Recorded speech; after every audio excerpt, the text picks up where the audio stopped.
Alright, hopefully we got audio. I am running a little bit behind. I did massive reconstruction today, but I'm getting it done.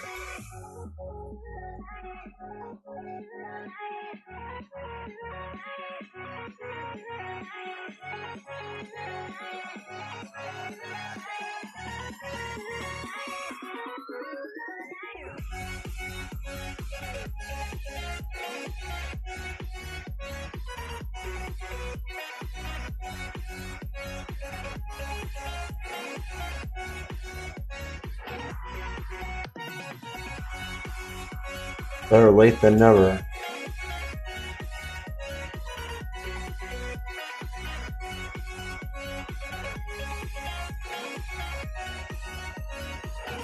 Okay.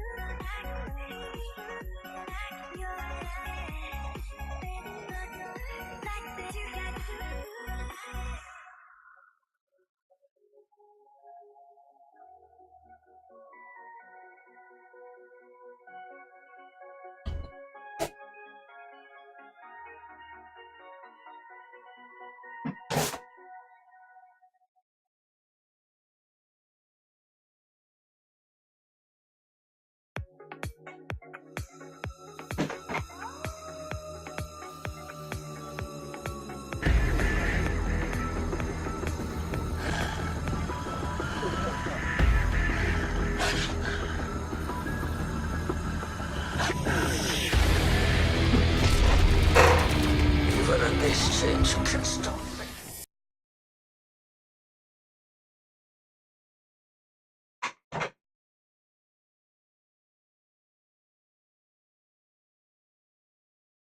Alright. In the chair, totally unprepared for the news today.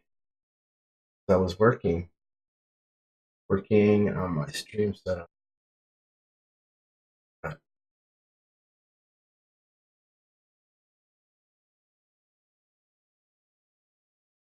Find my class.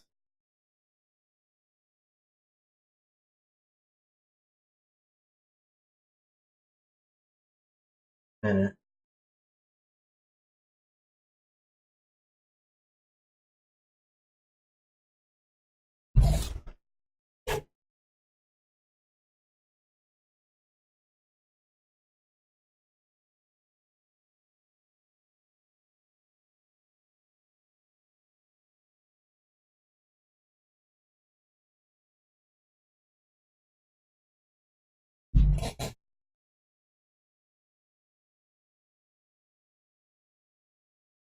Alright, Star Citizen news today. Normally I got a bunch of links prepared and stuff, but today we're going to wing it. And I'm going to put this on my other monitor so I can work with.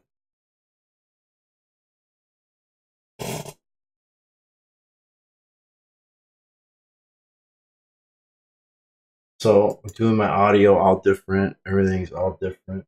So yesterday we had crashes and stuff with the Stream Deck because I didn't do some things right. So, well, Star Citizen.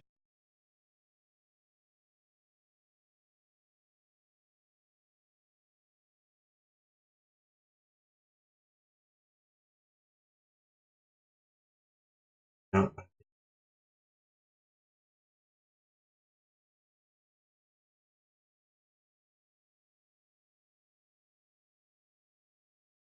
like board has not had any.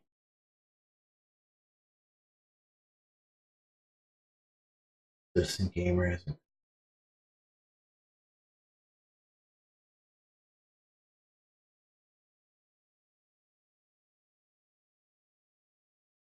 All right, we got the Day Late Gamer, the guy that swears a lot. We're going to start out with him today. And switch my scenes, and hopefully, unlike last night, we don't crash the stream. Go into the different aspect ratio.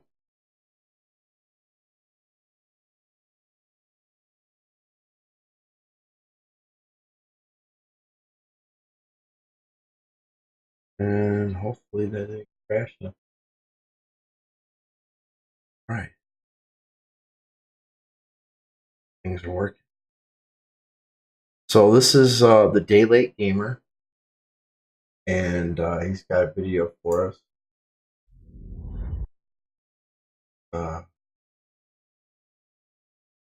PI mission with good ending, updated for 3.2. As I said, this guy swears a little bit, but I don't know. That's still something to watch. I think he does a good job. He is improving. And he did do a couple of videos that surprised me where he didn't swear that I thought were really good. And here's the link to this video that we're about to see right now.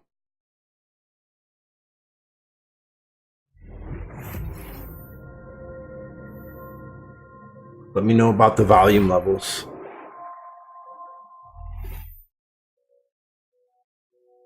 Hey everybody, welcome to another edition of Calling All Devs, our weekly Q&A series where I take questions live from you, the Star Citizen. I said live, this is not live, it's pre-taped. The Star Citizen backer, and then post them directly to God, he developers. sounds horrible. It's live when I do it, not when you watch it. Joining us on the show. That's not the video we wanted to watch though. But he did sound horrible.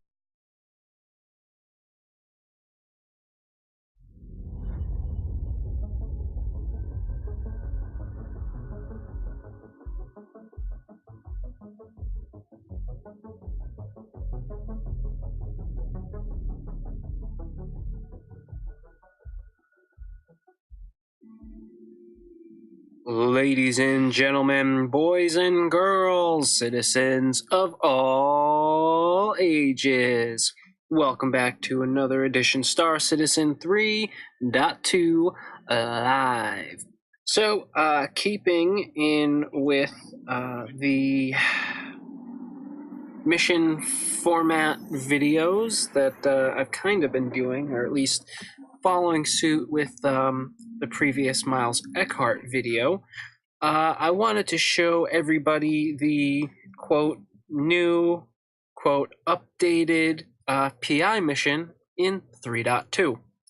Now, admittedly, the PI mission has been changed since approximately 3.0.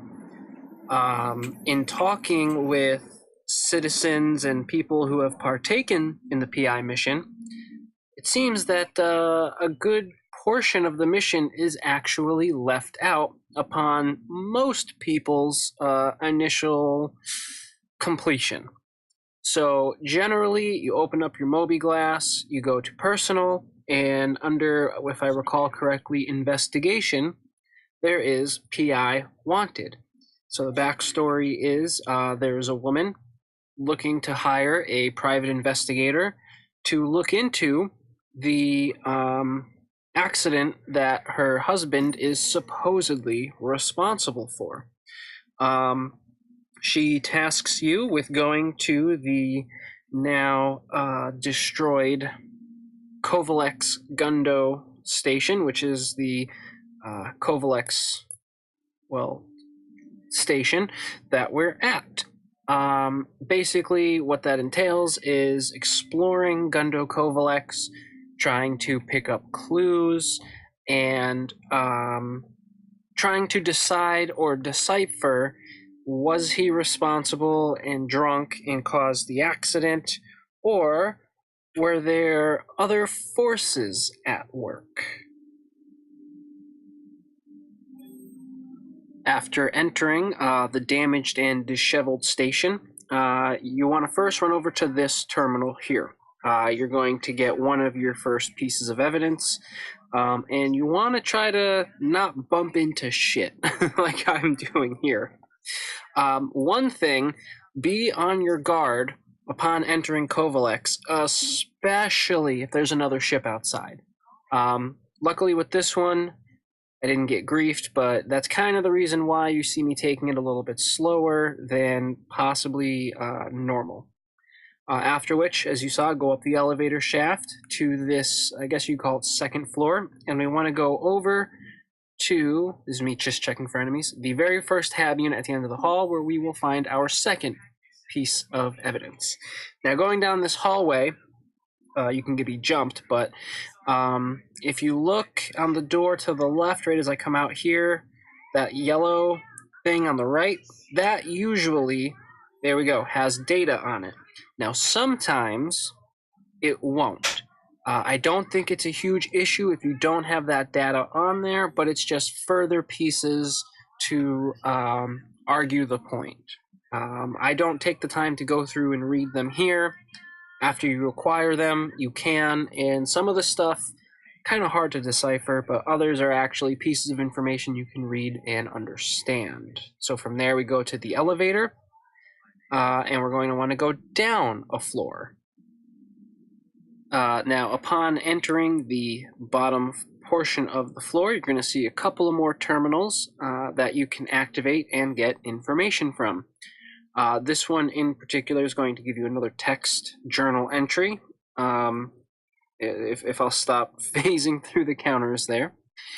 There's not one on this grouping of computers, but I think there's one on the one next to it, which I think I actually neglected to get. Again, not a huge issue if you don't get them, but better to get as many as possible. Yep, so it looks like I missed it. Going down this hallway here, there's going to be another one of those little yellow things that generally you can get info from. There we go, another journal entry. Some of these entries are nonsensical, and it's just kind of like a bunch of code. Some of them actually have story details and things that you can kind of put together. So we want to continue down the hall. Same thing. There's going to be a couple of terminals that we can acquire more information from. Now, again, I don't believe it's necessary to grab every single one that is available, but it doesn't hurt to do so. Plus, again, you can then go back and read through some of the lore, some of the things that were going on, and kind of have a better understanding and better idea of what exactly was going on in or around the time. So we want to hit this elevator shaft, and from there we are actually going to want to go up. I think I was just looking down there to double check. Once we go up here, it's going to be like the server database area. There's going to be a bunch of server farms over here, or a server farm with a bunch of computer servers. There's going to be a couple of screens over here that we can ascertain some information from as well. Then, there we go, another journal entry. Turning around, I believe there's a yellow one on the servers that we can get as well, right over here. Bada bing. Oh, phasing through the computers. So we got to go over these toppled servers, float on through doorway, and now this is actually going to bring us somewhere familiar. We're now at the end of the hallway when we pass through the initial hab area. Words are hard. I've brained my damage. Now this is where the more important pieces of evidence come into play. So we want to go to the doors with those little yellow locks on them. One of them has the piece of information. And it's not this one, although again, this one has some of that incriminating evidence that we will need to finish the mission and get the, quote, good ending. Now, if you don't get these pieces of data, these pieces of evidence, you're going to result in the bad ending. Now, this is the Holy Grail. This PC right here is going to have the data, which will make them guilty. So we want to open up our Moby-Glass once we have all the info, go to the PI mission, and then there's going to be a submit button. As long as I'm not phasing through stuff, I'll be able to show you where that is. So again, we'll open up the Moby-Glass, go to the journal, go to accepted, the PI mission, and then bing, hit the submit button. Now, we're not completely done just yet. We're almost done, but not completely. So after we send the data to the grieving widow, I almost called her mistress, yowza. Once we send that data to the grieving widow, a slight time limit is in effect. Basically, she needs to get the info, pass it along to the proper authorities, and then you should be receiving a message semi-shortly thereafter. The good news is you don't have to hang around Kovalex to get the update to the mission. So you can start to just backtrack and go out the way that you came. And I gotta say, the lighting in this game is so fucking good. Like, look how pretty this is. I'll never forget the first time I played Star Citizen. The very first mission I did was this PI mission. Get away from my Gladius. The first mission I did was the PI mission. It sounded the most interesting to me when I first logged on, and I'll tell you, going from Olisar, quantum traveling to Kovalex, exiting my ship, and then floating around gathering evidence, I mean, there was nothing like it. Experiencing that for the first time, and not knowing what I was doing, so I got the bad ending the first time that I did it. And it was only after I was there with someone else, I don't remember who the hell it was, but he just happened to say, you know, oh, did you get the shotgun? And I'm like, shotgun? What do you mean? And he tried to explain that there was a shotgun in that little hab pod where the evidence is, the incriminating one. And he was like, oh, it's too late, you can't get it now, da-da-da-da-da-da-da. So basically, the next day, I logged on and just started kind of exploring. And at the time, you had to find a couple extra data pads. I kind of like the way they have it now. It seems more organic and more true to form. And I'll never forget how excited I was when I found the data pads all by myself, didn't have anybody's help. I felt so smart, even though really, as long as you explore the entire area, you would have found it back then. Now, takes a little bit more. It's about the same, though, because you had to find the data pads that were in those two rooms again. I think it was only in the second one that we entered, not the first one, though, if I recall. And, man, those fucking explosions are gorgeous. But finding that and getting the correct ending, I mean, it just completely blew me away. And I absolutely love it. So again, as you see, you know, I'm getting into a fight, some time's going by. The lady should be getting a hold of me relatively soon. And I think I'm going to end the video pretty soon just because this is the brunt of the mission. I'm basically just kind of wasting time and just kind of filibustering. So that's really about it.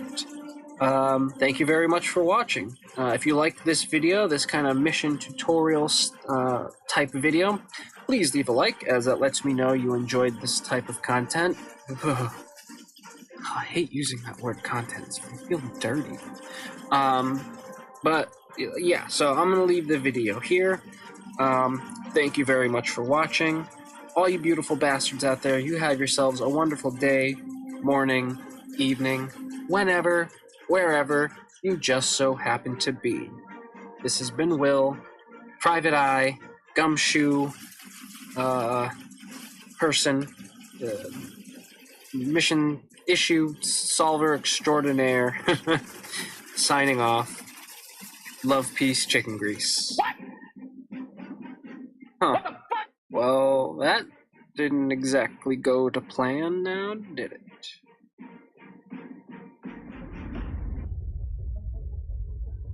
Well, he didn't swear. And I do like the tutorial type videos. Did you guys like the video? Out of curiosity? If you did, let me know in chat. Then the next video is Montoya. Probably ranting about something.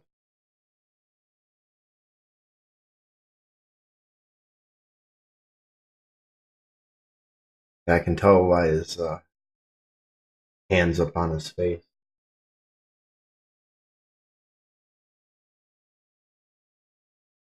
It might not even be Star Citizen related, but we're gonna find out. Montoya, what's happening with Anthem? You haven't spoken Oh, about Anthem Anthem. in a while. Ugh, It's not Star Citizen. I'm probably going to take some flack for this one. I'm a little underwhelmed. Ladies and gentlemen, welcome back. I am Montoya. I am still very... It's not Star Citizen, but I'm gonna watch it anyways. I didn't read that it was Anthem, but I'm interested in this game and I want to know why he's underwhelmed. excited for Anthem. I'll give you the reasons why. But even though they've shown us all this cool stuff over the past week, they had the full 20-minute EA playthrough with Ben Irvine giving us commentary. Ben Irvine is the lead producer. And they had the entire AMA Ask Me Anything About Anthem on Twitch with a lot of great questions coming up. But honestly, all the answers were pretty much generic on what we thought. Like, will there be a sword? Like, I don't know. Will there be a sword? Obviously, there's going to be a sword because we know there's melee weapons. But they don't want to give away too much. And maybe that's the thing. I'm still waiting for that moment where I go, damn, yes, I must pre-order this game. But honestly, I don't feel the drive to pre-order. I mean, I think I'm just going to wait till the game comes out at this point. But maybe being underwhelmed is a good thing. Let me explain why. First of all, what is Anthem going to be? It's going to be, I hate to say it, a generic shooter. It's another generic shooter. The damage floaties. How many people, they joked about this in the Twitch stream too. Every time you shot the enemy, the numbers popped up to show if it's a critical hit or not. So many people were turned off by that. It's unbelievable. I was talking to one of the test gaming streamers, Maya, M-Y-R-E, follow him on Twitch. And I said, Maya, what do you think about this game? And he goes, yeah, I don't like these number shooters, he said. And he was turned off. I can't believe how many people must have been turned off by the fact that numbers pop up. But understandably so. But you know what? Here's what I like about what's happening with Anthem and BioWare, for this matter, is that they're listening. They are listening to what people are saying. Loot boxes? No loot boxes. Cosmetic items? Sure. Look, there's a lot of things they're going to be doing right because they don't want to mess this up. So when it came to the damage floaties, look what they put out. Yeah, you can turn them off completely, make them transparent, change the size. This tells me that they're listening to what the gaming community is saying. So why am I, in light of them actually paying attention, listening, still not really blown away? Well, listen, I'll tell you what I want from Anthem. What I want from Anthem is the BioWare twist on a game like Destiny. What I want is the BioWare twist on Division. Warframe, I was going to say the BioWare twist on Warframe. No, actually, Warframe's doing everything right. They just had the reveal the other day about showing the huge new open world they're bringing out. And I logged in for the first time in a long time, and it gave me that 50% off in-game credit deal. You know what I did? I threw $5 at them. I haven't played the game in ages. And I don't think I'm going to be playing much Warframe, but they deserve every cent. And I gave them $5 to show them my appreciation for all they're doing for a free-to-play game, which is amazing. So Warframe has my respect. I hate to say that BioWare needs my respect, but BioWare needs to prove themselves with Anthem. I kind of feel that they're holding back a little bit. It's as if we watched Mass Effect 2 or 3, one of the good Mass Effects. It's as if they showed us the combat system in Mass Effect without showing us the actual story behind it. Because Mass Effect without the story is kind of blah. So this is what I'm hoping is happening in Anthem, is they're keeping a bunch close to the chest. They're keeping a bunch close. They don't want to show us too much too soon. And they will reveal more to build up the hype the closer we get to a beta. That is what I hope they were doing. Because if Anthem is just what they showed us so far, be honest with me. How blown away are you by what you've seen? Yeah, it's cool. You get the Iron Man suits, well, javelins. But you get the javelins, and you get to customize your javelin. And this guy's a mortar, and this guy's a railgun. Yes, very cool. Looks like Titanfall to me. Clicked. It hasn't shown me something with it. Yes, Looks like must Titanfall. get it. That hasn't happened yet. I'm hoping they're keeping that part to themselves for something to, there's going to be a big build-up close to release, and when that happens, they'll show us the really, really cool stuff. But so far, look, it's generic. It's pretty generic, and I'm glad that we can reduce the size of the damage floaties. Thank goodness. But overall, I'm not completely blown away by it, but that's good. Because if I was expecting too much, and then they release the game and it's just blah, I'd be disappointed. So by me being underwhelmed by it, leaves plenty of room for them to impress me with something I haven't seen yet. Will there be a secret new javelin we don't know about? You bet you're behind.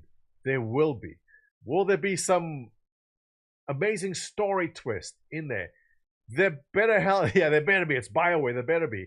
So, being underwhelmed is not bad. At this early stage, being underwhelmed is a good thing. The less expectations you have right now, the better off you are going to be. I am still going to buy the game, and I'm pretty sure I'm going to enjoy it. I really, really want to be blown away. So BioWare, you can do it. Come on, guys, let me know. What are your thoughts so far on what you've seen for Anthem? Are you blown away by it? If you are, I'd like to know why. Overall. So post below if you enjoyed this content. Thumbs up. Let your friends know about this video. I'll see you in the next one.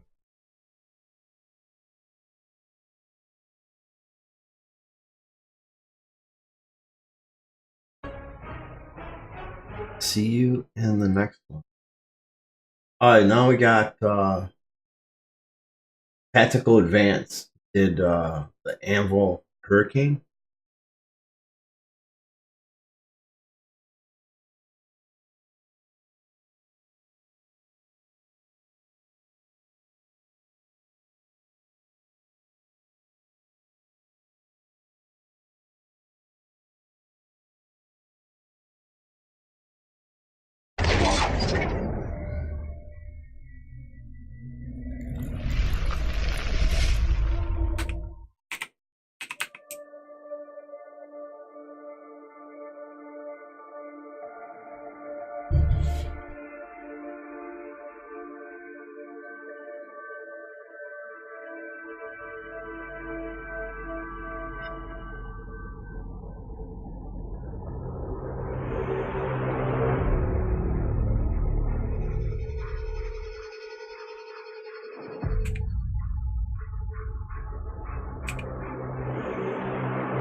Ladies and gentlemen, Tactical Advance here, and welcome to a ship review. Now today we are taking a look at the Anvil Hurricane. Now I was going to do this when it first came out, but when it was in the hangar, the legs were in the floor. But now I can land it out here and obviously use it as well in the PU. We can take a look around and also talk about the ship and talk about some of the good and the bad points of this ship as well. Now it's a fighter. With a slight difference, you're going to need someone with you with this one. It's a two-player situation, or maybe AI later on. Pilot seat, and there's a gunner's seat at the top there as well. We'll take a look around on the outside, and then we'll jump in both of the seats and have a look and see what you get as well. Okay, so on the front, the design does look pretty good. It's quite a big ship. Looks small when you're sort of standing far away, but when you get close, it's not small by any means. I find the maneuverability a little bit sluggish, to be honest. I don't know if that's going to be updated later on, but at the moment it just seems a little bit sluggish. Well, high possibility due to the size, eh? I like these red lights on the front. They're pretty cool, aren't they? Huge guns on the front there as well. They're the pilot's guns. It's nice to see that they are finished. Big magazine there as well. Actually, see these little clipping rails here? I originally thought that you were going to fire the guns and they were like moved back or something. I've tried everything to move them back. Can't work it out. It must be just for show, but it does look like it's on a little track there, doesn't it? I'll have to try and play about with it some other time inside and see if I can work it out. Let me know in the comments if you found out how to detract them, if they do detract. Now, the interesting thing about this ship, compared to a lot of the other ones, is the wingspan. It's actually quite small. If you look at the other ships, the wingspans are massive. If you look from the sort of the pilot seat, it's not even big at all, is it? I mean, the blade wings come out to about... I'm joking, not that far. But they come out quite far when they're folded down, at least to where I'm standing now. And it's, I would say, it's definitely a smaller ship as well. Clearly, it's only got one seat in the blade, isn't it? Let's have a good look round anyway, see what we got. Materials look pretty good. Don't mind this sort of colour scheme. It's getting a bit samey now, isn't it? Because we've got a lot of these ships that look this colour, like the Hornet series. Although this sort of goldy, sort of red colours look slightly different, I suppose.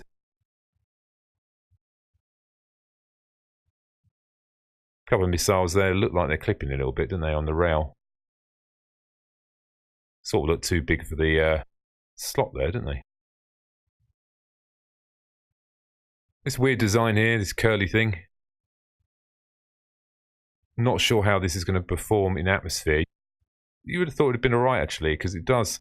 I suppose this thing here, doesn't it, act as a sort of wing, doesn't it? That will deflect air to some extent, and underneath is quite flat as well.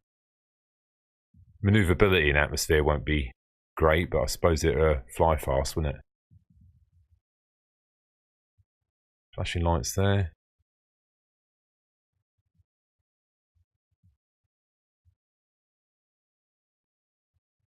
Quite an out there design, isn't it?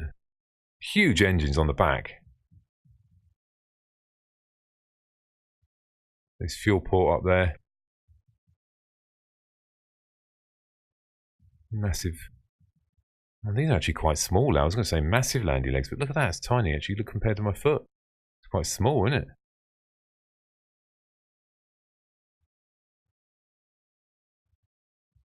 They all detract inside. We'll take a look at that when we take off. One of the things that are very detailed with Star Citizen are definitely the engines, aren't they? They seem to go to town with them, don't they? All these little individual bits of metal move as well. We'll look from the rear. Exposed, isn't it, at the back here, this part? I don't know if it's fair to say vulnerable or not, but particularly you would have thought there would have been some sort of shielding over that, wouldn't you? I know you've got your normal shields, but not going to protect you from a projectile, is it? Now, the first thing that jumps out at me here is the engine spacing is quite wide apart, isn't it? It's quite a wide ship, quite flat and wide, isn't it? Have a look from directly from the front.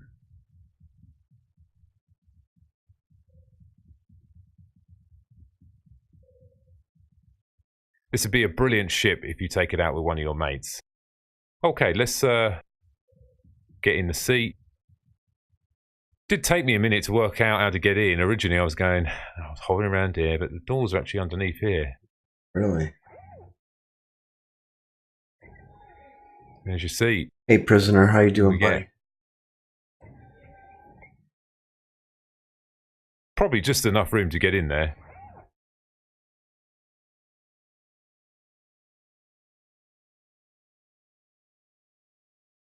Well, the good news is I haven't got a UI issue here, guys. This actually looks alright, doesn't it?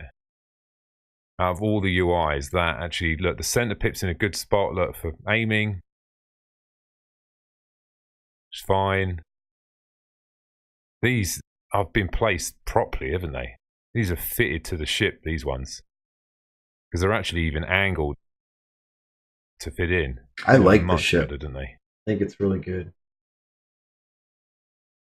All these switches look really cool, don't they? Let me know how the audio is tonight.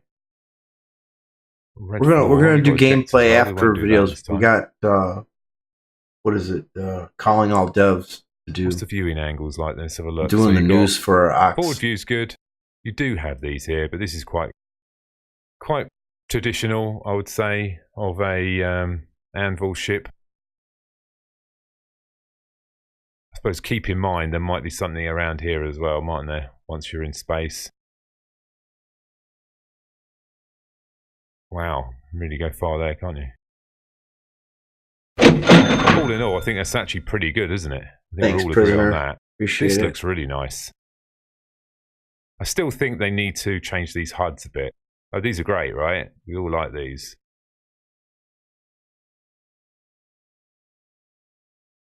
Just wish you could... I prefer to click on one of these and they open up on the screen, then click on it, and then click away and it closes. Slightly better option. Just jump out and we'll take a look in that gunner seat now. What I might try and do while we're here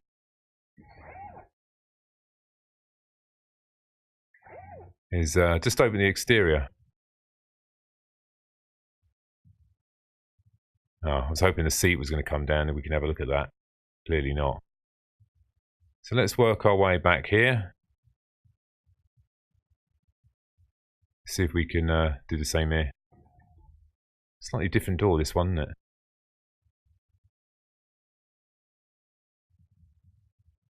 It just squashed me on my head there, didn't it?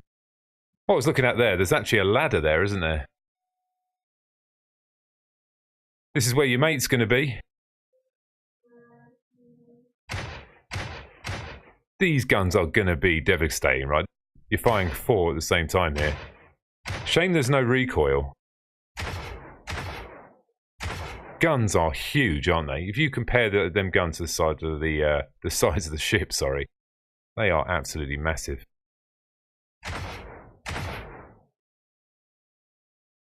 Jump back inside. Let's see what we got inside.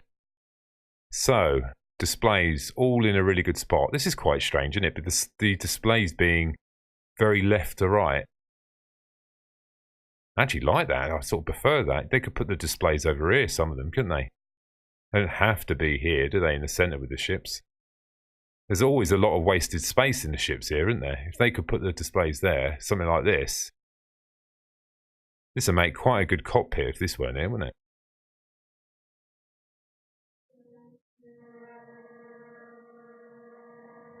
Rotating around's fine.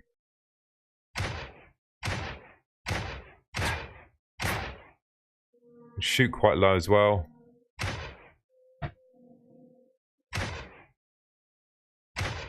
Feels quite accurate as well. There is sort of, I know this is intentional, there is input lag, if you know what I mean. You sort of move and it's like, catches up. And that's you can hear the servo motors moving. It's not instant, otherwise, yeah.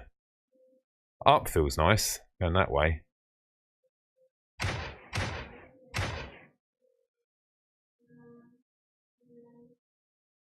Nice turret. Let's see what else we got in here. This could serve as 2 purposes here, right? I know you do have the guns, but if you're playing with your friend and you're in this gun and he's flying it, obviously he does have forward guns as well. The forward guns are pretty good. Your guns are better than his. But he or you, depending on who you decide, can also control a lot of these things.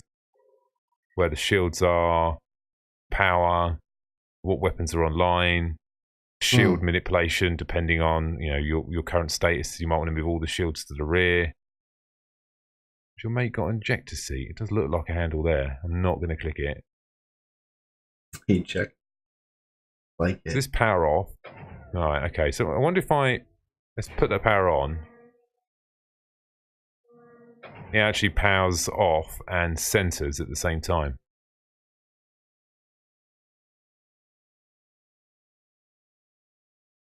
Actually, let's jump in the cockpit seat now, and then what we'll do is we'll take off, and then we'll have a look on the exterior. Unfortunately, I haven't got anyone with me to get in the gunner's seat at the same time. Obviously, I can't man 2 positions at the same time, but what we can do is take it up in the air and also have a look on the exterior as well and see what the maneuverability is like, eh?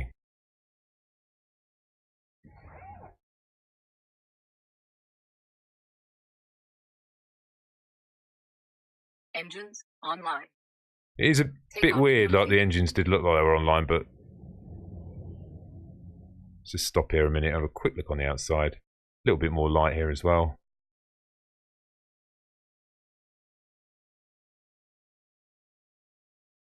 Don't know about the green. What do you think, guys? What do you like? Do you like the colour scheme?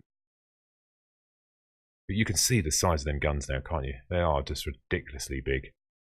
One of the things this could be quite useful for is actually using this as ground defense. You could put this, if you were going to your, like, if, let's say, okay, give you an example. You're going to do some mining, you're going in the prospector. If a couple of your mates come with you, or one of them, I know it'd make you a bit vulnerable while you're sitting on the ground, but this would act as quite a good ground defense, wouldn't it? Let's put the landing gear up and see what that looks like when it goes up.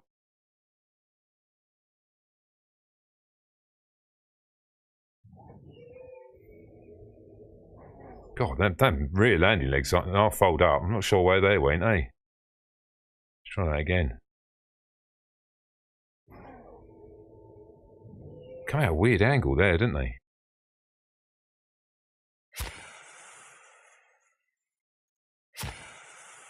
Never tried that from the outside before, doing a flare. Let's have a look from this angle. They don't even go in straight, do they? They actually go in as a weird angle. A docking collar on the bottom. I bet that was tricky animating them blooming landing legs, wasn't it? When they were doing that.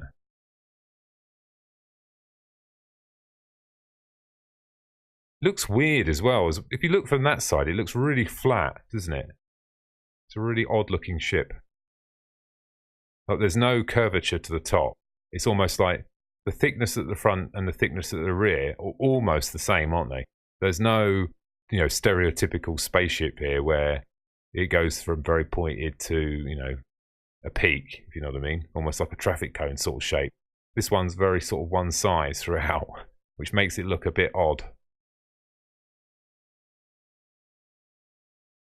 I do like that little red bit on the front. Makes it look quite aggressive, doesn't it? This thing comes up behind you. It's going to be terrifying, isn't it?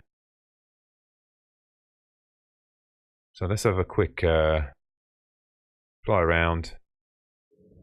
So what do I think overall? It's pretty good, but you're going to have your friend with you. Just having these forward guns on your own, there's obviously lots of other ships out there going to be way better. Secondly to that, you're going to have to work really, really coordinated with your friend as well. Because if you don't work together, then it's just not going to be effective at all, is it? So working as a team on this one is going to be imperative. So let me know in the comments, guys, if you've got one of these. Are you planning on playing with your friends? Is that what you're planning on doing? Or maybe you're doing what I'm thinking, is maybe use it as some sort of ground defense as well. I got one. The downside is you would have to get out of the cockpit. You're going to be quite vulnerable if the plan don't work. So maybe it's a bad plan, eh? But all in all, it's a pretty cool ship. But it's definitely going to be one you have to play with your friend. Your friend's going to have to be pretty good in a turret as well. So the last thing on the agenda today, guys, if you're looking to join a Star Citizen organization, don't forget to check out the link in the description below. That's it from me. Thanks for watching, and don't forget to subscribe. Bye now. Crazy Canuck, how you doing? We are working our way to calling all devs. We have Super Macros up next with their Star Citizen Sunday, I believe. Yep, Star Citizen Sunday. And after we do these videos, we're going to do some gameplay tonight. All the people that were with me yesterday, we know we had a bunch of technical difficulties, but I seem to have fixed them all. I mean, I'm hoping I fixed them all. So hopefully, if I don't run into any technical difficulties, we will set up my HOTAS and do some Star Citizen, unless somebody wants to play something else. The Hurricane will never work? Why won't the Hurricane work?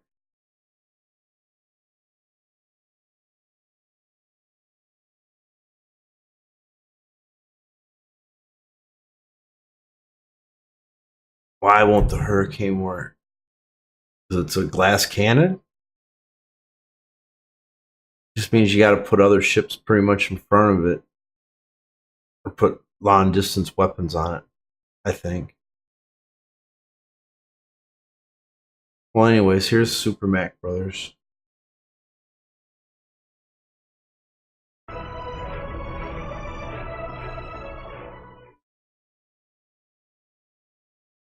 Hello and welcome to Star Citizen Sunday. This is a weekly show which covers all the news of Star Citizen from the week just past. I am your host, Mac, so let's get on with it. This week we hear about what gadgets and non-combat equipment there will be. They explain what is planned for video content going forwards, plus your Drake Vulture questions get answered. So kicking off with the latest Calling All Devs, the first question is, will life support have limits to how many people they can support? And they said that yes, each room on your ship will hold X amount of oxygen. They will track the gas within the room. They have the oxygen producers, which is your life support machine, and the oxygen consumers, which is the player or other people. So yes, there will be a limitation to how many people you can hold for long periods of time, more like. Anyway, next question, will we be able to get key bindings for actions like starting your engines, turning power on and off, etc.? And they said yes, they want to get as much of this in, and they want us to have shortcuts for most things to make life easier. They did actually used to have it in. The numbers 4, 5, and 6 on the top number pad was for power on and off, weapons, shields on and off. So they will come back. There may be options to bind them now, but it doesn't sound like there is. Next question is PvP mandatory within the PU? Now, they said it's not mandatory, but they cannot say 100% that someone is never going to attack you or try to grieve you or those sort of things. They cannot stop people from being people. But as they said last week, if it is consistent, you can submit a ticket and report people if you feel they are grieving you. But in lots of areas around the PU, they will have security, police, some safer areas. For example, starting locations will have very high security in so that people don't cause problems there.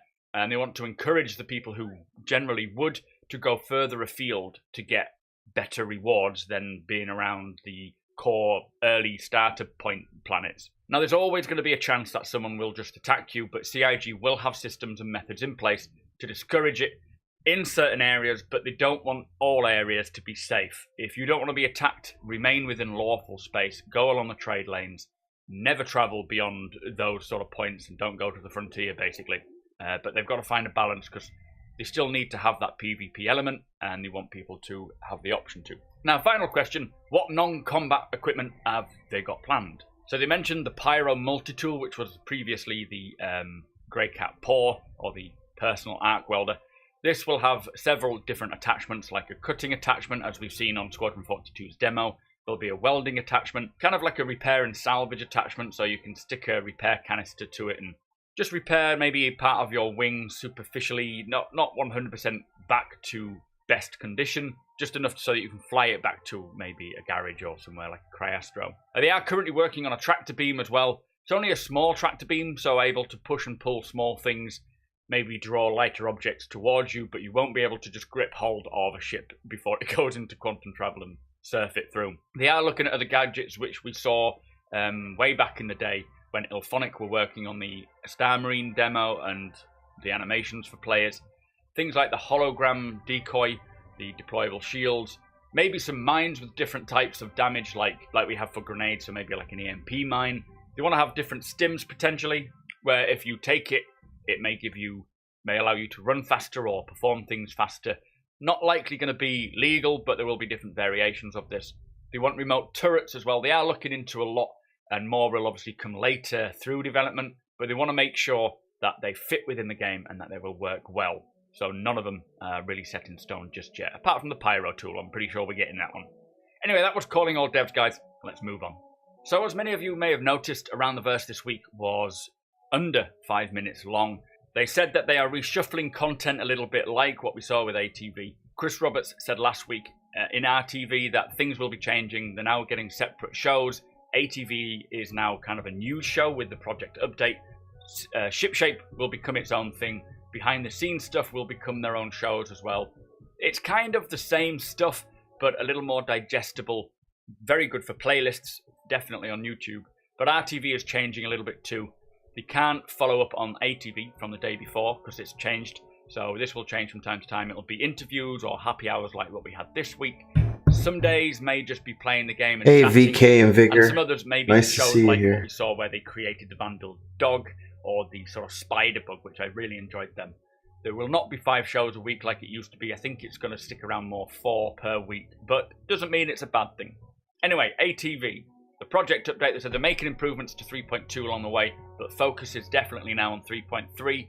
There's going to be more armor and clothing coming in 3.3, like the RSI Odyssey flight suit updates, plus this really cool Hurston security armor, which I think looks great. They're expanding mission content for the PU to bring Hurston and other locations to life, creating missions with modular objectives to create complex missions and contract types. Also, once FPS AI is fully integrated, there will be more missions like hunting down AI targets, for example. We were supposed to get AI FPS in 3.2, but Chris Roberts did say that they want to refine it and polish it a bit more. But AI is very important to both PU and Squadron 42, so they want to do it right. Bind culling and object container streaming, he says, is coming along really well. It's underway to completion. It's vital for a lot of features coming into 3.3. Plus, it makes it much easier to implement content on a larger scale. Anyway, that was ATV. So for Reverse the Verse this week, Jared sat down with Todd Pappy to chat about the PU. Also, Sean Tracy showed up and Mark Aben. I like Todd Pappy. Todd just played a bit of the mining in the PU at the moment. But Seems to be some of the honest. questions we got. First one is there a plan to introduce an auction house, which I think would be very cool, but they say they're not going to consider it before player-to-player trading is in, but that would be something very cool for the future. Next question is, do planets and moons rotate around star systems? Now, they do rotate, but they don't orbit, so orbiting will take a lot of physics power. Too many headaches for the moment, but Chris Roberts does want planets and moons to orbit around the star, but there's a lot of things they've got to figure out first. Next question, when will we see the 300i rework images? And they say they've just begun on the very early stages, as mentioned in the monthly report. We will see something, he says, within the next couple of months, so fingers crossed for that one. Are we getting jump points anytime soon? Now, they say they're first building out Stanton before they can connect systems together. Once Stanton is complete, then they will start looking into the ways that we can jump. And we have seen a very, very early concept, I think it was 2015, of going through a jump point, but I don't know how much of that is still around or not. Next question, how will you handle popular hubs in terms of air traffic controllers, basically the busyness? Now, Lawville, for example, it says has a support system which will give you a certain amount of time to get to your ship and get out of there. If you take too long, you will be kicked back and your ship despawns, like what we see at the moment. So I don't think there's anything other than what we currently have coming in for this. Next question, what are the thoughts on entry-level science ship? Very cool, and they did say it's something they've discussed. Chris Roberts does believe that we don't need a starter ship for every profession. Same goes for like medium ships. We don't need a ship in each profession at each size range, which now they mention it, I think is actually quite true. I was one that always thought we'd have different ships at different sizes for each mechanic, but yeah, not going to happen, which is good, definitely in my eyes. Next question, what is the progress on exploration gameplay? Now, they said the first thing they want to get is scanning, which we've got now for 3.2. From there, they want to go to long-range scanning, and then they need to figure out the probability of finding things. So, you know, how often will you come across stuff? They do want to get things like transportation, so freight, people, and data transportation, resource gathering, things like that. They feel that they need that more before they can push on to other gameplay, but I'm pretty certain it wouldn't take too much for them to introduce some exploration gameplay. We have got a lot of space to explore, so just dropping the occasional thing in, or even something like a derelict space station would be cool. Next question, what is the status on the Hull C? It's currently still on hold. The thing is, it carries so much cargo, they say that they need some more cargo work before they can actually get it in and using it. So it's on hold until further notice, unfortunately. Next question is there any info on how IFCS is going to change? It's going to continue as always. John Pritchett, as you may have heard, has left recently, but he has trained a predecessor who is David Coulson. Now, you can see this in two ways. Someone asked me what are my thoughts on it, and obviously John Pritchett is a very clever person, and he created such a good system. People are concerned that IFCS is going to be worse now. I don't think it will. It will still get iterated upon regardless of who's doing it, and if it has been bad for so long, getting some fresh eyes on it is probably a good idea. They do have some great tools, they said, to help with altering the values on the fly, which is very efficient. But there are currently, in 3.2.1 on the PTU, new ESP changes So they will be coming to the live build very, very shortly as the first hotfix patch. So hopefully that will adjust it some way.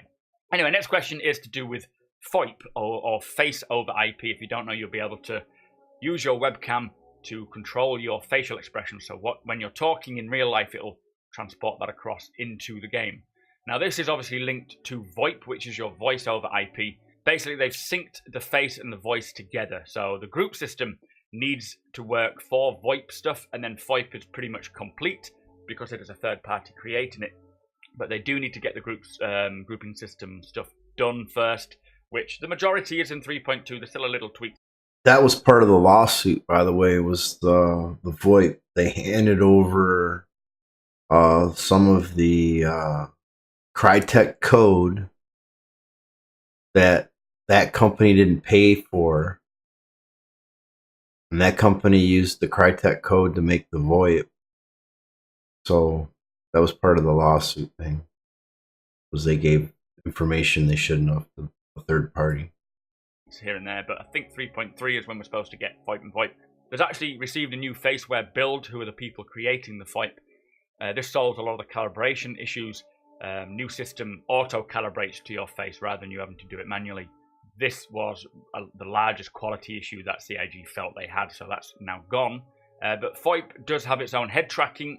It's good for looking around your cockpit, but he did say it's not good for aiming in combat. There's just too much latency. So sticking to products like TrackIR, or if you want a good, robust, solid version of TrackIR for half the price, do check out my link below to TrackCat. I am sponsored by TrackCat, and it is an incredible device. Also, if you use the code SUPERMAC, you get 5% off, so I highly recommend it. You can check my video out. I'll put the link in for the video itself. Anyway, next question. How will component degradation work for Vandal ships? Now, the Blade and the Glaive are both Esperia reproductions. They're not genuine Vandal ships. Esperia, the manufacturer, has taken the design and created them sort of one for one. So basically, Jared thinks that Esperia can manufacture their own replica Vandal components as well. So it could work. We may see a range of Esperia Vandal components which are built by humans but in the style of Vandal. So I don't know if that's 100% set yet, but that would be a logical way around it. Anyway, moving on. Get me a game Can first. we change HUD colors? Now, right now, they said they have a decent first pass on everything, but missing is the kiosk to rent ships, rec front end for renting ships, and the FPS 3D map for Star Marine. After those are complete, there is still a long list of secondary things that they want to do, like the colors of the HUD. They just want to make sure that the HUD is legible in Star Marine and make sure that MFDs are working as they should before they introduce a load of new variables that could mess everything up. Next question. Will we get kiosk images for items soon? And they say they are working on it now. They said the main factors for 3.2.1 is gyro stabilization for turrets and fixes for turrets. So we will see when that comes down the line. Because I would like to see it, because you have no idea what you're buying other than the words. Final question is to do with player hangars. What's the status on them? They say they're needing to get work done on the transit system first, which in turn will help elevators. This is how we're going to get from our hangar to the landing zone. But they have built out the modular hangars. It's just a case of getting the transit system and linking it all together. Now, to finish off with doing good, Dark Mark Dawn. A. Bent said that there is no longer bug smashers for the time being. Yes, That is I on fixed it. hiatus. So they're reintroducing different things, but you've heard about this on Thank you. ATV anyway. So to finish this week off with, we have the Drake Vulture Q&A. First question being, does the Vulture have some special synergy with other Drake ships? And they say there are no plans for this, so no. Next question, with these 12 SEU of the Vulture compared to the 128 SEU of the Prospector, how will profit differ between these two ships? Now the Prospector, they say, has saddlebags which must detach to keep collecting material. Each container holds about 8 SEU, so the Prospector can only hold 32 SEU at a single time. This must be then collected and sold on.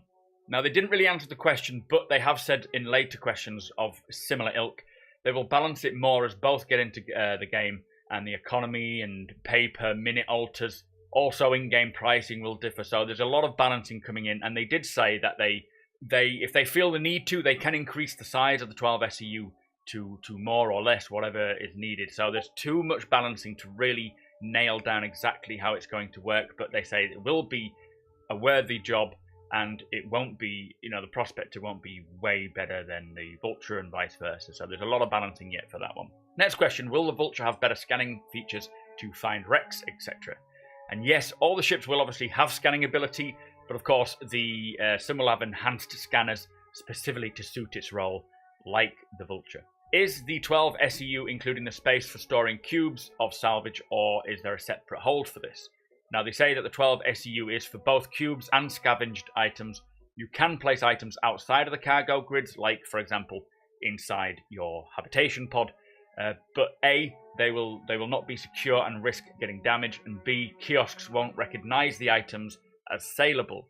But you could always sell one load from your cargo hold and then go back to your ship, transfer the loose items back into the cargo grid, and sell them once they're recognized again. Next question, why would players find the Vulture better than any other ship if they focused solely on salvaging intact components? Now, they said that component salvaging is just one part of the salvaging career. People can do that.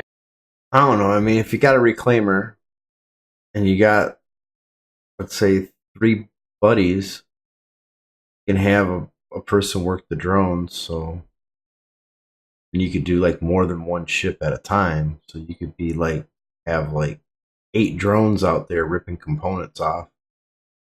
So I don't know. If they wish, but the Vulture will be equipped with dedicated salvaging scanners, which allow you to identify components and their states much easier, meaning that you could try to strip 90% of a cutlass, but much of the salvage could be of very low value, whereas the Vulture owner could see that only this 10% of the salvage is high value and save time and resources just taking that. So there will be ways to better your experience. Next question, why does the Vulture have living quarters? Could be a good day tripper style ship with more cargo room. Now, they said that the player accommodation and live aboard features will have a role in the future, or more of a role in the future.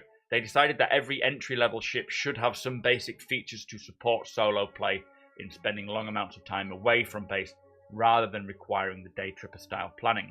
Next question, will there be a risk associated with salvage like we see with mining? And definitely it won't be a simple click and leave mechanic. It will require some skill, very much like what we see with mining itself. Question after that is, will the Vulture come with hand tools? And yes, every Vulture comes with its handheld multi-tool used for welding and cutting, alongside a full complement of salvage charges. This is probably the pyro tool that we heard in Calling All Devs. Final question, does the Vulture have VTOL thrusters? And it does. It has 2 dedicated VTOL thrusters in the front nacelles at the rear of the landing gear, plus the 2 rear engines have VTOL capabilities if required. Anyway, that was the Drake Vulture Q&A. Let me know your thoughts, guys. I am an owner of the Vulture, and I love it. So, also this week, Lawmakers gets its own separate slot again. This week, looking at the Kano system. June's monthly report is live. There's a video on that coming soon on this channel, so be sure to subscribe. The weekly roadmap video I do will now be on Monday and Tuesday, as they have shifted the web update day as well. So it's no longer going to be Saturday for the roadmap update. Each week, it'll be either the Monday, if it's out on time for me, or Tuesday morning sometime. So that brings us to the end of the show. Thank you for watching, and thank you to our subscribers, plus a massive thank you to our patrons as you make this possible. If you like what we do and want to help us make it better, follow the link in the description to our Patreon page to learn more. Yeah, it was Super Mac Brothers with their Star Citizen Sunday. I'll put a link to that in chat. Now, Chad, I'm in a fork in the road. Do I play the new 59-second version of Calling All Devs before I play the real version? Or do I play the real version first and then play the 59-second? I think I played the 59-second one first. Right? Isn't that how Panda does it? Can't remember. I think we'll do the 59-second one first. And then we'll do the full version of Calling All. Hello, YouTubers. All right.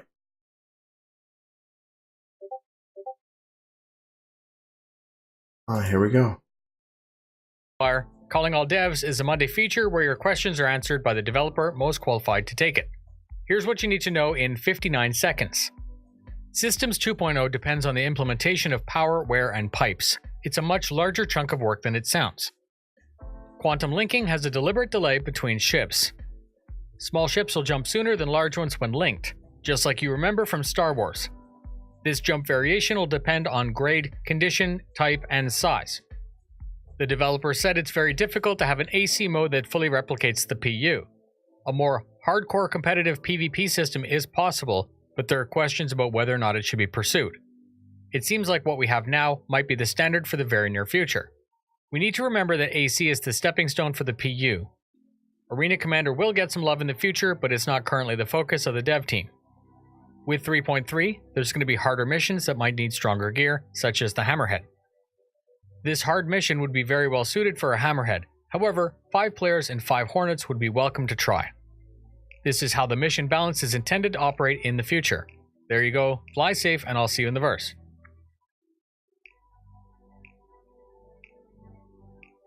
Alright.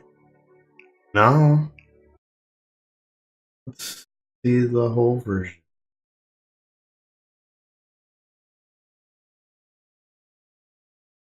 Our citizen, calling all death.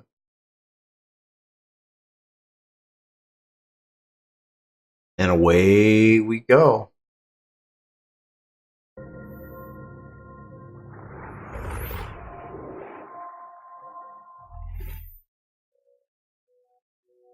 Hey everybody, welcome to another edition of Calling All Devs, our weekly Q&A series where I take questions live from you. He sounds horrible. Like budget audio or something. I hope my audio sounds better than that. The Star Citizen, I said live, this is not live, it's pre-taped. The Star Citizen background then posts them directly to developers, usually on Skype. It's live when I do it, not when you watch it. Joining us on the show this week, we are going to Foundry 42 UK and our own vehicle pipeline director, John Crew, who we gave a week off to last week, and we're going to make him pay with 2 questions this week. John, how you doing, man? Hello. I just heard the start of that. That's not what I signed up for. Well, you know what? That's my trick. I don't actually sign anybody up for anything. I just spring on people. So that's why my calendar is just completely blank. It's like nobody knows what I'm doing throughout the day because no, you can't prepare for it. All right, I got 2 questions for you. Both right in the realm of vehicle pipeline system designer. You know, your conflux of experiences here. Yeah. First off, Item System 2.0.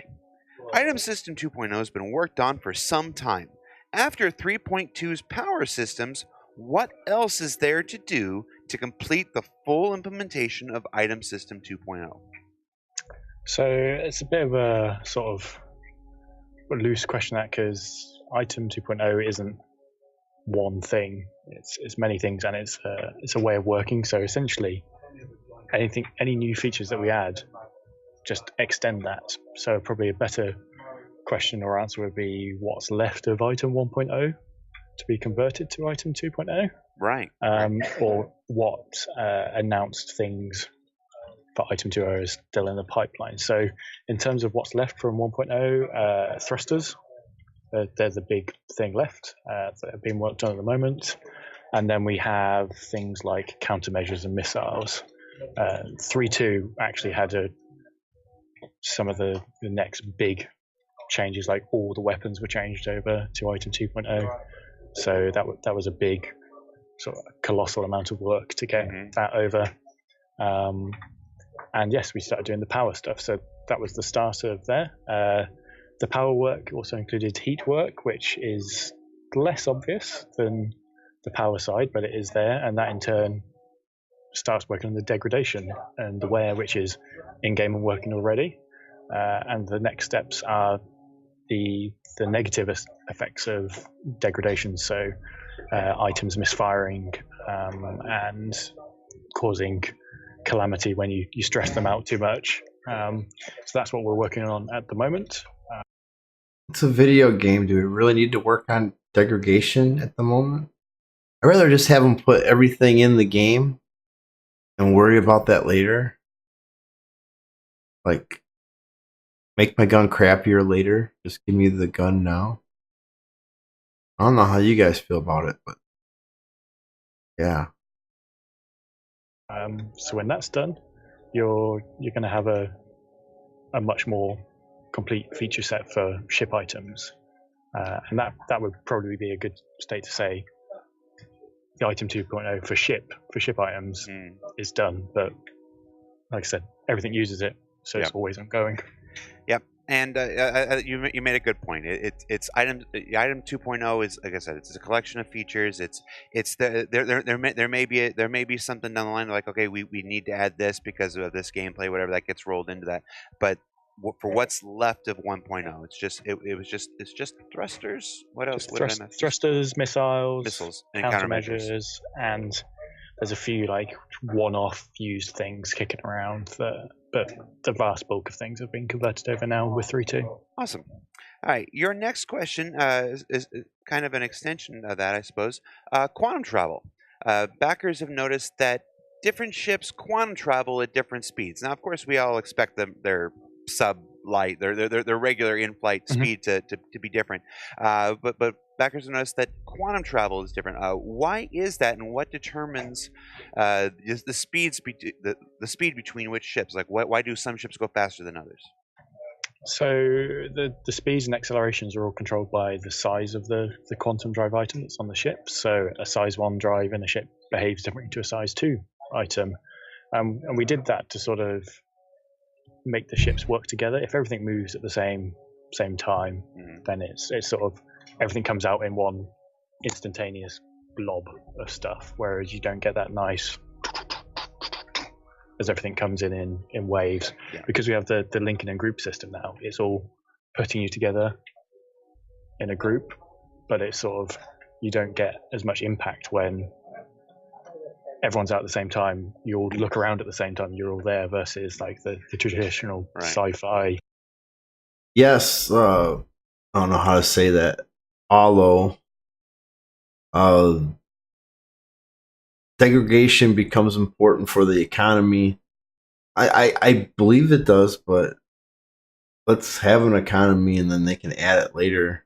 I'm thinking they just got to put the tag in the code to accept it now. And then the information can get added later. You have that extended duration of ships popping in. You know, you want that arrival at the second Death Star from Return of the Jedi. Yeah. And at the moment, the bigger the drive, the faster you go, and the more acceleration you have, but it takes longer to spool up and it takes longer to cool down after using it. So these big ships, if you're in a group of mixed sizes, those small ships are gonna ping off first, then the medium-sized ships, then the big ships finally got their engines going and poof, off they go. And depending on the length of the travel, it could be that same order they come out, or on a really long one, the big ships are probably going to start overtaking the smaller ones. Like we've seen lots of cool in-game group videos of multiple ships traveling together, and that's with them all the same size. But if you throw mixed size in there, you're going to see the big ships start to pull ahead. Past you. Yeah, and then when you get to the other end, they're all going to be there waiting, and all the fighters and escorts are going to come out. That's cool. So besides sizes, do the grades affect that as well? So within those categories, the grades then plus or minus those values, they never cross over. But an A grade military quantum drive is going to be a higher top speed and acceleration than a D grade civilian one, for example. But then the cost and the maintenance outweigh that. So. And I'm sorry, just to clarify for anybody who might not, there's a size, there's a type, and there's a grade to our components. There's the size 1, there's the type civilian, and then there's the grade D in John's example. Yeah. And you can read more about that in the Shipyard series of articles, which we published last year, available on robertspaceindustrials.com. So 3 different stats for each ship component that will ultimately affect how it performs: size, type, and grade. So check that out. All right, John, that's it. I'll let you get back to work, man. No problem. All right then. Until next week. Until next week. Or RTV. Well, no, we've got Todd here in the office, so I'm going to try to do something different for RTV. So I'll send him some questions. Although, oh no, You will. Oh no, yeah, you will be needed for RTV next week, won't you? Yeah. Yeah. Yep. All right, I'll put that on your calendar. All right.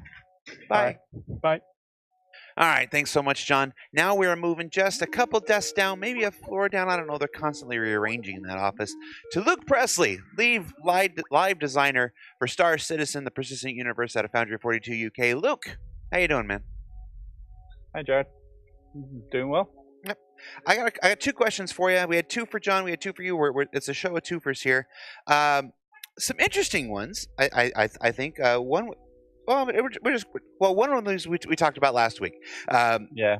Okay. They're just stacking up now, aren't they? 'Cause I couldn't answer last week because it's a difficult question, and I had to go away. I could not think of the answer off the top of my head. I had to go away and do some thinking, do some asking around. But yeah, you want to hit me with it again? I'll try and do better this time. All right. That question was, can we get a no respawn Arena Commander game mode without power-ups? Kind of like a hardcore mode, if you will. The disparity between PU combat and Arena Commander combat has been a long-running trope, and it seems to me most players would favor more synchronism. So in our discussions, I'm just going to real sum up our because we talked for almost a good 30 minutes last week, but before deciding that we needed to tap out and come at this from another angle and do some more research. But basically, they're looking for a PU simulator. We think they're looking for a PU simulator inside Arena Commander. Basically, something where you can jump in. There's no power-ups. There's no ammo replenishments. There's no health packs, and it's just you and other ships, and you can just go at it in Arena Commander the same way that you would in the Persistent Universe. Now, on the surface, that seems like an easy thing, but as we were discussing it and as we were diving into it, it wasn't. So tell us about this. Okay. I mean, these guys might be happy to hear that the power-ups have been taken out of Arena Commander, apart from like the swarm modes. But obviously, you have to keep being able to repair, and that it's a war of attrition, right? The swarm modes, but the pickups have gone from Arena Commander now anyway. So. First, I had to go away and like I thought it was a really easy game mode to do, like technically easy to do. I went away and asked around, and the game code side of it is fairly simple. You would just when you die, you get booted out back to the main, the front end. And then, like, the UI side of it is fairly straightforward. The resources for UI are so squeezed right now that anything is like a nightmare to get. So, like, but they seem to be quite reasonable. If we were to say just replace Battle Royale, and make it a real Battle Royale kind of thing, then we wouldn't have to do much on the back end.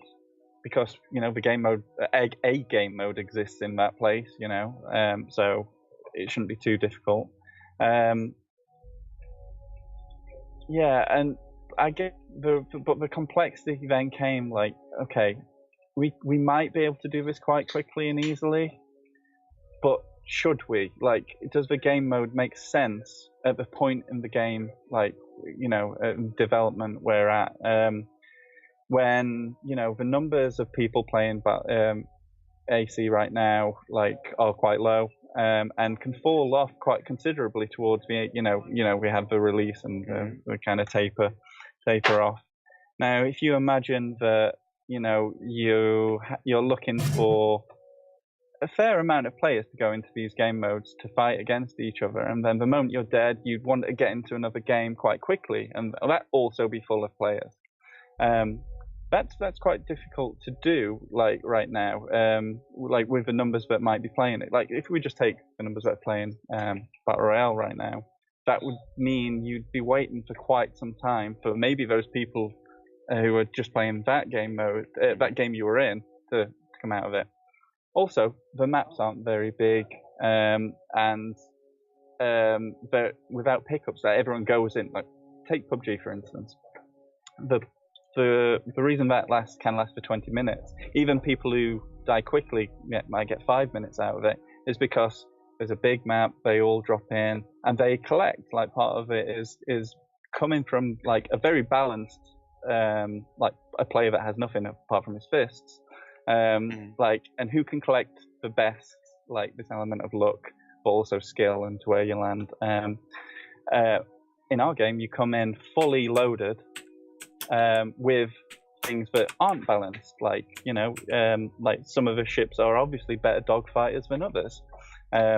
So, yeah, this game mode, the more I thought about it, it's very hard to balance, and it's very, when we may not have the players to make this an actually fun experience, like you'd imagine it. You know, it took a lot of like me struggling with this kind of this idea to come to the conclusion that basically we are not ready for this. Yeah. Even if it would be something we could possibly technically do quite easily, the game's just not ready for it. It's interesting because Arena Commander isn't the game. We often get that. Confusion that that people think Arena Commander and Star Marine are standalone products. They are not the product that we are building. They are not the product that we are shipping. Star Citizen is, and that's the persistent universe, and that's borne out in our numbers. That's where the overwhelming majority of our players are playing the game that we're actually working our butts off to design. Arena Commander and Star Marine were test modes. They were modes designed to get us to the persistent universe. And in recent months and recent years, since the persistent universe has come along with such good strides, work on Arena Commander and Star Marine has fallen behind, and we see that in the player numbers. We've been like Arena Commander has been ruined by our own success in the PU. Yeah. So now Aaron mentioned earlier this year that we're looking into we're considering the possibility of hiring a development team specifically for Arena Commander and Star Marine. We're not ready to announce anything in that regard or anything yet. But if that happens, then you can expect a development of these two side features to pick up again, and maybe we evaluate something like this again at that time. But right now, yeah. If you were to jump into a mode where with one kill and one kill only, and you get in there, you'd be sitting in either spectator mode forever, at least I would be, or you'd be sitting in a queue that's even longer than it already is right now. So it's just not the gameplay experience we want to put out there right now. But definitely an interesting idea. When we talked about it for 30 minutes, I took this guy's side. I'm like, no, this is what he wants. He goes, there's also advantages here. I mean, yeah, it's being balanced, but you could really expose those imbalances and stuff. And I was championing you dude. I didn't put your name here. I was last week when we were going around it and whatever. But ultimately, yeah, it's a neat idea. I think it's definitely something worth considering. Yeah, it totally is, and I was very excited, like, by the prospect until I started like looking into it, deeper. It's still a great idea. The game's just not ready for it. Gotcha. Then I got one more question for you. This time, we should have ended that one. That was a good one. Okay. The Hammerhead.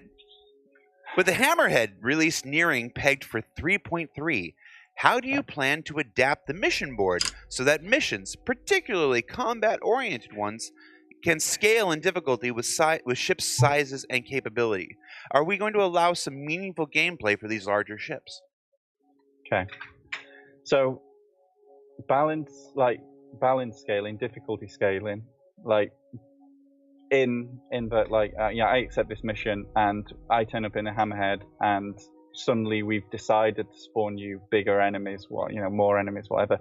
That's not something we will be doing. What instead we'll be doing is just offering more difficult missions, like that people with lesser ships or fewer people in their ship, smaller groups would just not be able to compete in and complete. So that's the way we won't be balancing missions. We will be providing the kind of full array of difficulties, so that if we build a mission for a Hammerhead, like a fully loaded Hammerhead, but a group of 5 people in Hornets who are exceptional pilots want to try that, they can succeed, and get double the reward, like double the risk, but double the reward should they complete it. Yeah. And I mean, we did used to have back in the 2.0 days, we used to balance missions, and that was really frustrating actually for players, because it just meant that they always felt that it's the exact same amount of challenge. That even if they rolled up with all their friends, it wasn't a cakewalk. It was the same over and over again. And if you were outgunned, in the way we balanced it, you would always be outgunned, like because like no matter who you took. So yeah, we've gone away from it. I will say though, the one place we will balance difficulty is the interdictions. Yes. Because they are not your choice. And like you choose to take a very Not your difficult mission choice. and you die. I Then, like that. so be it. You took that mission. Interdiction. If you are an Aurora and we spawn in a Hammerhead, that we've done something wrong there. Now, hear me out though. Hear me out though. That would be really funny to watch on Twitch though. It would be hilarious. That would be really funny to watch on Twitch. Yeah, but I would not want the Reddit posts after that. Maybe a 1 in 2,000 chance of spawning a Hammerhead if you're in an Aurora. Yeah. Just because it would be really funny to watch on Twitch.